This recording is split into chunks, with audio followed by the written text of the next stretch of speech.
प्रभू येशू ख्रिस्ताच्या मधुर आणि गोड नावामध्ये आपल्या सर्वांचं मी हिरोईन अशोक प्रदीप गायकवाड असिस्टंट पास्टर वायलोमोविक चर्च आपलं स्वागत करतो.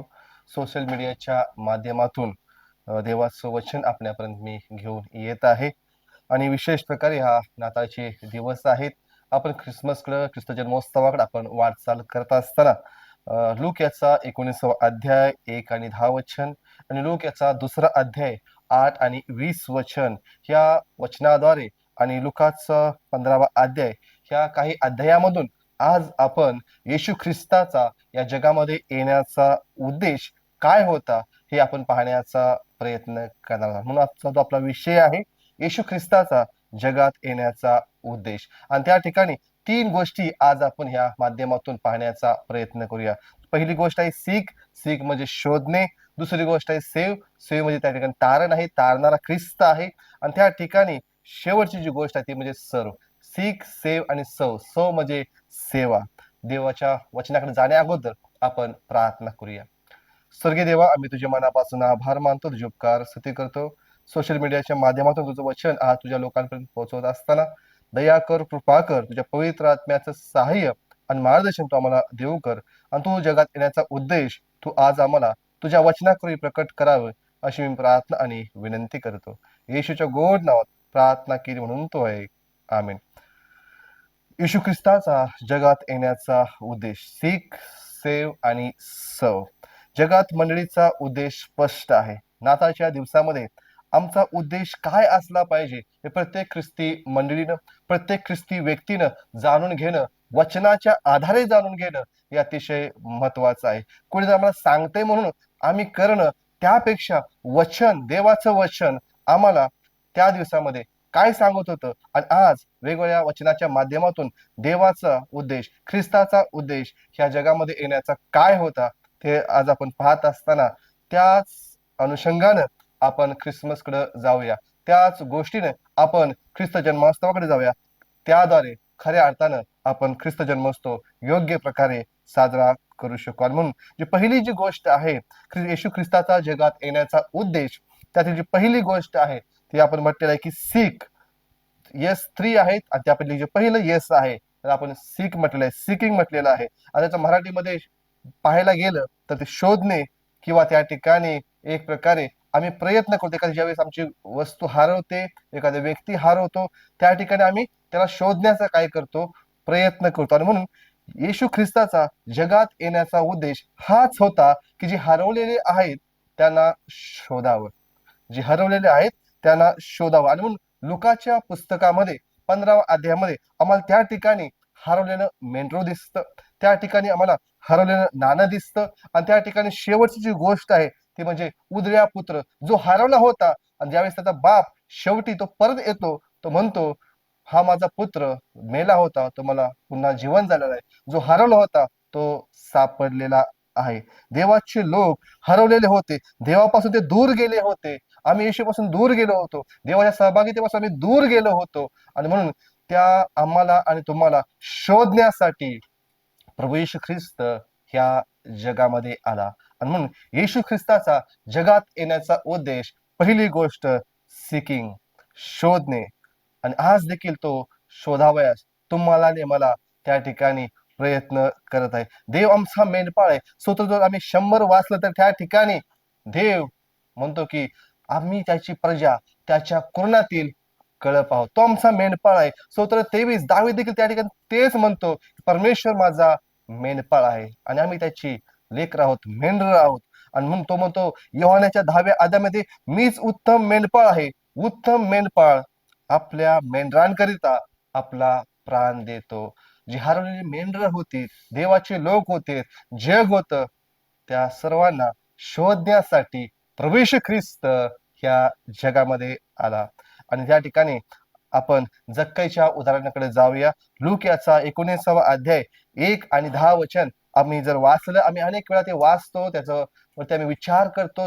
ती गोष्ट आम्हाला माहित आहे, जक्कईची गोष्ट. त्या ठिकाणी येशू ख्रिस्त यरीहो मध्ये प्रवेश करत आहे आणि यरीहो ते यरुशलेम त्या ठिकाणी जर आम्ही त्याचा एक प्रकारे अभ्यास केला तर येशूचं तोंड आता वधस्तंभाकडे आहे. येशूचं तोंड आता वधस्तंभाकडे आहे आणि तो त्या एरिओतून त्या ठिकाणी वधस्तंभाकडे चाललेला आहे. जक्कई येशूला शोधत आलेला आहे. जक्कई येशूला शोधत आलेला आहे. तो ठेंगणा होता. देवासमोर आम्ही उंच होऊ शकत नाही आणि म्हणून त्या ठिकाणी देवाला आम्ही योग्य प्रकारे त्या ठिकाणी प्राप्त करू घेऊ शकत नाही. आम्ही पाहतो की त्या ठिकाणी जक्कई श्रीमंत होता. तो रोमन सरकारला सहकार्य करणारा होता, पण तो येशूला शोधत होता. आता प्रश्न आहे, तो येशूला का शोधत होता? त्या ठिकाणी मग शास्त्र सांगतो येशूला पाहण्यासाठी, भेटण्यासाठी तो त्या ठिकाणी एक प्रकारे प्रयत्न करत होता. येशूचा प्रतिसाद खाली आहे.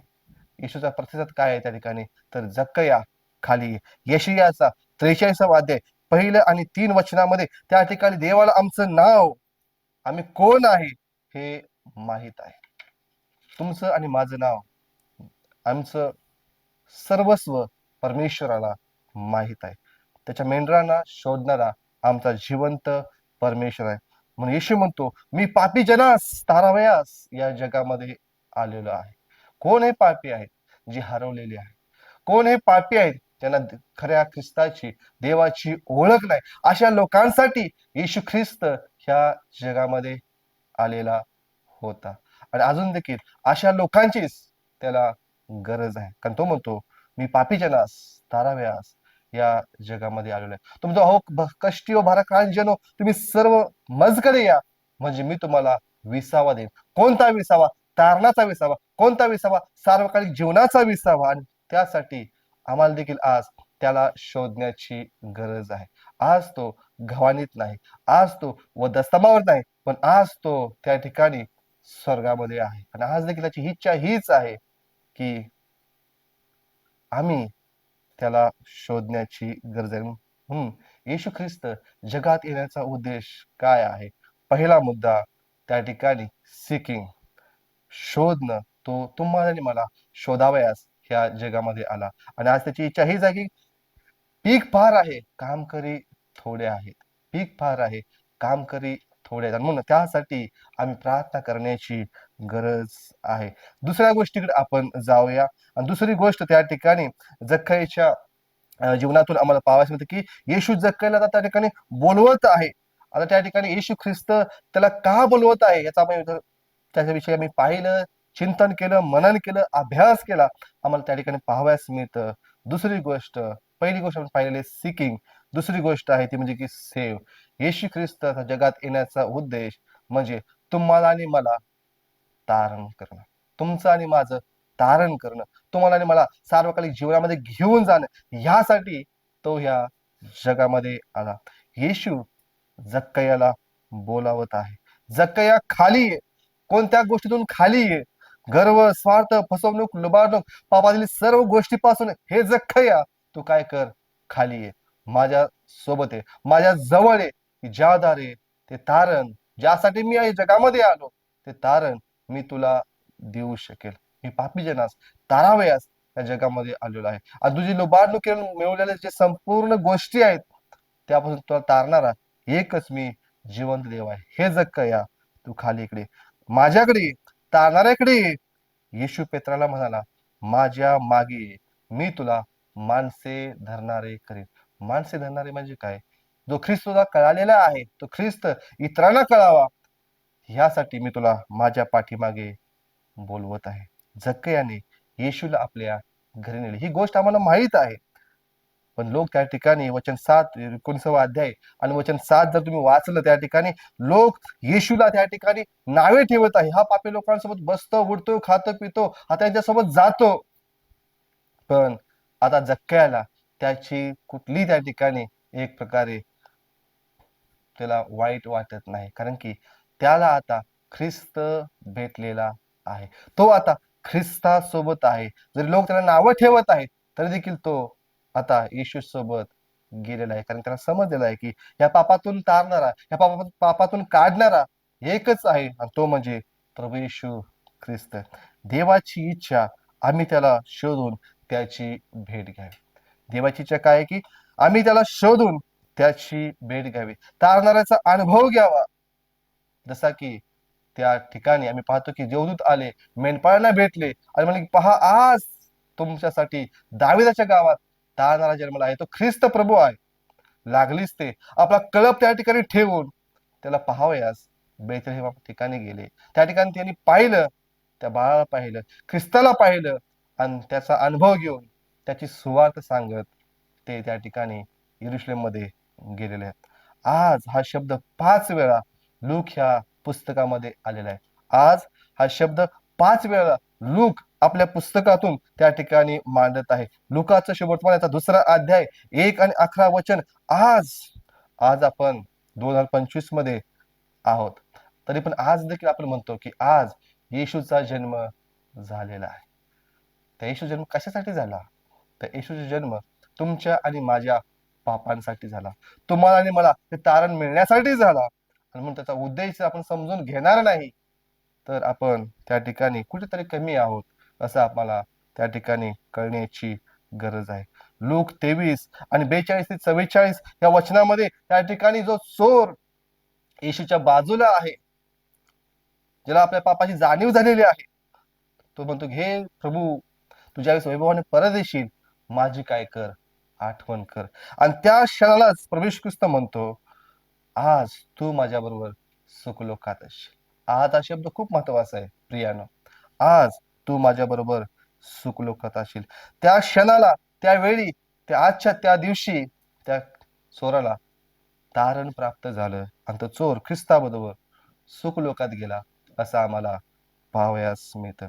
आजच शास्त्र सांगतं, आजच तारणाचा दिवस आहे आणि त्यासाठीच येशू ख्रिस्ताचा जन्म ह्या जगामध्ये झालेला आम्हाला पाहावयास मिळतं. आणि म्हणून थोडा विचार करू की त्या ख्रिस्ताला मी शोधलेला आहे का? तो ख्रिस्त मला भेटलेला आहे का? त्या ख्रिस्ताचा तारणाचा अनुभव मला आलेला आहे का? जर मला आलेला आहे ते तारण मी माझ्या जीवनाद्वारे त्या ठिकाणी प्रकट करत आहे का? त्याची साक्ष, त्याची सुवार्ता मी सांगत आहे का? पौल म्हणतो, मला सुवार्तेची लाज वाटत नाही. पौल म्हणतो, मला सुवार्तेची लाज वाटत नाही. रोमकरांचं पत्र 1 अध्याय त्या ठिकाणी तो त्या गोष्टी सांगत आहे. म्हणून येशू ख्रिस्ताचा या जगात येण्याचा उद्देश काय आहे? पहिली गोष्ट सीकिंग, शोधणे. तो आज देखील तुम्हाला आणि मला शोधत आहे. दुसरी गोष्ट त्याचं तारण, सेविंग, सेव, तो तुम्हाला आणि मला तारण्यासाठी ह्या जगामध्ये आला. आणि त्या ठिकाणी तिसरी आणि शेवटची गोष्ट आहे ती म्हणजे 19 अध्याय आणि वचन तुम्ही 8 जर वाचलं, त्या ठिकाणी ती गोष्ट आम्हाला पाहावयास मिळते. तो म्हणतो, जक्खय त्या ठिकाणी पाप कबुली देत आहे. जक्खय त्या ठिकाणी आता मला काय केलं पाहिजे, समाजासाठी, लोकांसाठी, माझं जे बदललेलं जीवन आहे ते दाखवण्यासाठी मला काय केलं पाहिजे, हे त्यात आपल्या कृतीतून तो दाखवण्याचा प्रयत्न करत आहे. तो म्हणतो की जितकं मी अनेकांचं लुबाडलं असेल, फसवलेलं असेल, तितक्याच मी अधिक चौपट रीतीनं काय करतो, परत करतो. तिसरी गोष्ट, येशू ख्रिस्ताचा जगात येण्याचा उद्देश त्या ठिकाणी सर्व्हिस, सेवा आहे. प्रेषिताचा 16 अध्याय त्या ठिकाणी पाहतो की पौल त्या ठिकाणी तुरुंगामध्ये आहे. पण ज्यावेळेस त्या ठिकाणी त्या तुरुंगामध्ये अनेक गोष्टी घडतात, पौल त्या ठिकाणी बाहेर येतो आणि त्याचा जो जेलर असतो त्या ठिकाणी त्याचा विश्वास ज्यावेळेस बसतो, तो म्हणतो, आता काय करू मी? मी सुवार्ता ऐकलेली आहे, त्या येशूला मी स्वीकारलेलं आहे, आता मी काय करू? बाप्तिस्मा घेतो आणि शास्त्र सांगतं त्या ठिकाणी पिस्तांची कृती याचा 16 अध्याय, त्यानंतर तो जेलर पौलाची काय करू लागला? सेवा करू लागला. ज्यावेळेस आम्ही देवाला शोधतो, देव आम्हाला सापडतो, तिसरी गोष्ट अतिशय महत्वाची आहे ती म्हणजे त्याची सेवा करणं. त्याची सेवा करणं तितकं सोपं नाही. तो म्हणतो, जर कोणी माझ्या मागे येऊ पाहतो, त्याने स्वतःचा काय करावा? आत्मनिग्रह करावा, आपला उद्देश उचलून मला अनुसरावं आणि मगच माझ्या पाठीमागे यावं. येशू म्हणतो, मी सेवा करावयास आलो आहे, मी सेवा करून घ्यावयास नाही, तर सेवा करावयास आलेलो आहे. अनेकांच्या पापांच्या खंडणीसाठी मी या जगामध्ये आलेलो आहे. हा ख्रिस्त जन्मोत्सव साजरा करत असताना आपण ख्रिस्ताला स्वीकारलेला आहे का? आपण त्याची सेवा या दिवसामध्ये कोणत्या पद्धतीनं कशी करणार आहोत की त्या सेवेद्वारे आमच्या कार्याद्वारे, आमच्या कामाद्वारे, आमच्या व्यवसायाद्वारे, आमच्या शिक्षणाद्वारे, आमच्या शेजापाजारी, आमच्या नातेवाईकांच्या द्वारे आपण ती सेवा, साक्ष आणि सुवार्ता लोकांना कशा पद्धतीने सांगणार आहोत का? आणि म्हणून येशू ख्रिस्ताचा जगात येण्याचा उद्देश हा पवित्र शास्त्रानुसार आम्हाला शोधणं, तारण आणि सेवा, सेव, सर्व आणि त्या ठिकाणी सिकिंग ह्या 3 गोष्टीमध्ये लपलेला त्या ठिकाणी लूक याचा 2रा अध्याय आणि लूक 15 आणि लूक 19 ह्या शास्त्र भागावरून आम्हाला त्या गोष्टी समजतात. त्या ठिकाणी एक संडे स्कूलची गोष्ट आहे आणि त्या संडे स्कूलमध्ये त्या ठिकाणी संडे स्कूलच्या गोष्टीमध्ये त्या टीचर आपल्या लेकरांना सांगतात. नाताचे दिवस असतात आणि नाताच्या दिवसामध्ये त्या टीचर गोष्ट सांगतात की कशा पद्धतीनं जे जे लोक येशूला भेटले त्या लोकांनी येशूला काय केलेत, गिफ्ट्स दिलेत. त्या ठिकाणी येशूला त्या ठिकाणी अनेक गिफ्ट्स दिलेत. आणि मग ज्यावेळेस गोष्ट संपते, प्रार्थना होते आणि शेवटी त्या ठिकाणी लहान संडे स्कूल असतं. त्या संडे स्कूलमध्ये टीचर काय करतात, दान अर्पण घेण्यावर सुरुवात करतात. आणि ज्यावेळेस ते दान अर्पण एका ज्या ठिकाणी प्लेट असते त्या प्लेटमध्ये ते लहान लेकरू घेत असतं. जी प्लेट असते ती ज्यावेळेस एका लेकराजवळ येते, त्या लेकराला काहीच नसतं, काहीच पैसे नसतात, पण त्याला एक गोष्ट समजलेली असते की आपण काहीतरी येशूला काय केलं पाहिजे, दिलं पाहिजे, देवाला दिलं पाहिजे. आणि मग तो लहान लेकरू ती प्लेट घेतं, खाली ठेवतं आणि त्या प्लेटमध्ये तो स्वतः उभा राहतो. आणि ज्यावेळेस तो उभा राहतो आणि त्यावेळेस टीचरला म्हणतो, टीचर माझ्याकडे पैसे नाहीत, पण मी माझं जीवन त्या देवाला, त्या येशूला काय करत आहे, सेवेसाठी समर्पित करत आहे. आम्ही देवाला काय देतो? जे काही आमच्याकडे आहे, जे काही आमचे आशीर्वाद आहेत, जे काही मी काम करतो, कष्ट करतो, त्यासाठी सहाय्य, शक्ती, सामर्थ्य पुरवणारा आमचा जिवंत देव आहे. जे काही आमचं आहे ते देवाचं आहे. आणि म्हणून येशू ख्रिस्त स्वर्ग सोडून तुमच्या आणि माझ्यासाठी या जगामध्ये आला. जो मालक होता तो नोकर झाला, जो त्या ठिकाणी राजा होता तो दास झाला तुमच्या आणि माझ्यासाठी. त्यानं तुमची आणि माझी सेवा केली, त्यागपूर्ण सेवा. आणि म्हणून शेवटची गोष्ट अतिशय महत्वाची आहे, सेवा. आणि सेवा आमच्यामध्ये असणं ह्या दिवसामध्ये अतिशय महत्वाची गोष्ट आहे. जर आम्हाला ख्रिस्त जन्मोत्सवाकडे योग्य प्रकारे जायचं आहे, योग्य प्रकारे आता साजरा करायचा आहे ह्या वर्षीचा, तर विचार करूया त्याला आम्ही शोधलेला आहे का? तो आज देखील अनेकांना शोधत आहे. तो आज देखील अनेकांना ह्यासाठीच शोधत आहे की त्यांनी त्याचं काय करावं, गौरव करावा, त्यांनी त्याला प्रतिसाद द्यावा, ज्याद्वारे मेंढपाळांनी दिला, ज्याद्वारे मागे लोकांनी दिला. आणि त्या ठिकाणी दुसरी गोष्ट, तो आज देखील तारावयास तुम्हाला आणि मला समर्थ आहे, कारण की तो तारावयास यासाठीच या जगामध्ये आला. तिसरी गोष्ट, सेवा. जर या दिवसामध्ये योग्य प्रकारे त्याला आवडणारी सेवा आमच्याद्वारे घडेल, आमच्या कुटुंबाद्वारे घडेल, आमच्या मंडळीद्वारे घडेल, आमच्या समाजाद्वारे घडेल, त्याद्वारे देवाचा गौरव झाल्याशिवाय राहणार नाही. देवाप करो ह्या वचनाकरी तुम्हाला आणि मला तो सहाय्य, शक्ती आणि सामर्थ्य पुरव. आणि येशू ख्रिस्ताचा जगात येण्याचा जो उद्देश आहे, सीक, सेव आणि सर्व, शोधणं, तारण करणं आणि सेवा करून घेणं, ह्याची योग्य प्रकारे आम्हाला गोष्टी समजाव्यात की ज्याद्वारे ह्या जगामध्ये आम्ही देवाचं योग्य प्रकारे गौरव करावं, ख्रिस्ताला योग्य प्रकारे ह्या जगामध्ये आम्ही त्या ठिकाणी मान आणि सन्मान आमच्या जीवनाद्वारे द्यावा. या तर आज आपण नम्र होऊया, लीन होऊया, डोळे बंद करूया आणि प्रार्थनापूर्वक त्याला आपल्या जीवनाचा त्या ठिकाणी आपल्या जीवनाचा त्या ठिकाणी आपलं समर्पण करून आपलं त्याला सहाय्य आणि शक्ती आणि सामर्थ्य त्याच्या हातामध्ये देण्याचा आपण प्रयत्न करूया, प्रार्थना करूया. देवा, मी तुझ्या मनापासून आभार मानतो, तुझे उपकार स्तुती करतो, यासाठीच तू आमचा जिवंत पवित्र प्रभू परमेश्वर आहेस. तुझ्या जगात येण्याचा उद्देश हाच आहे की तू पापी लोकांसाठी या जगामध्ये आलास की त्यांना तू शोधावस. तुझी इच्छा हीच आहे की तुझ्या कल्पात अनेकांनी यावं. होय परमपिता दया कर, कृपा कर. अजून देखील जे भडकलेले आहेत, कल्पापासून दूर गेलेले आहेत, त्यांच्या देखील तू प्रेम आणि प्रीती करतोस. आम्ही हीच प्रार्थना करतो, त्या प्रत्येकानं तुझ्याकडे यावं, यासाठी तू त्यांचं सहाय्य कर. तुझी इच्छा हीच आहे की प्रत्येकाचं तारण व्हावं, प्रत्येक गुडघा तुझ्या नावामध्ये टेकला जावा. होय परमपितेश्वरा, अजून प्रार्थना करीतो तुझी इच्छा तू योजना आमच्यामध्ये योग्य प्रकारे त्या ठिकाणी चालण्यासाठी तू आम्हा सर्वांचं सहाय्य कर. तुझ्या तारणाचा अनुभव अनेकांना यावा ह्या दिवसामध्ये, यासाठी तो अनेकांच्या मनाची अंतकरणाची तयारी करून घे. आणि स्वर्गीय देवा, जे आम्ही ख्रिस्ती आहोत, ख्रिस्ती मंडळी आहोत, ख्रिस्ती कुटुंब आहोत, ख्रिस्ती समाज आहोत, ते आमच्याद्वारे तुझी साक्ष, तुझी सुवार्ता आमच्या सेवेद्वारे जावी, ही देखील आज मी तुला प्रार्थना करत आहे.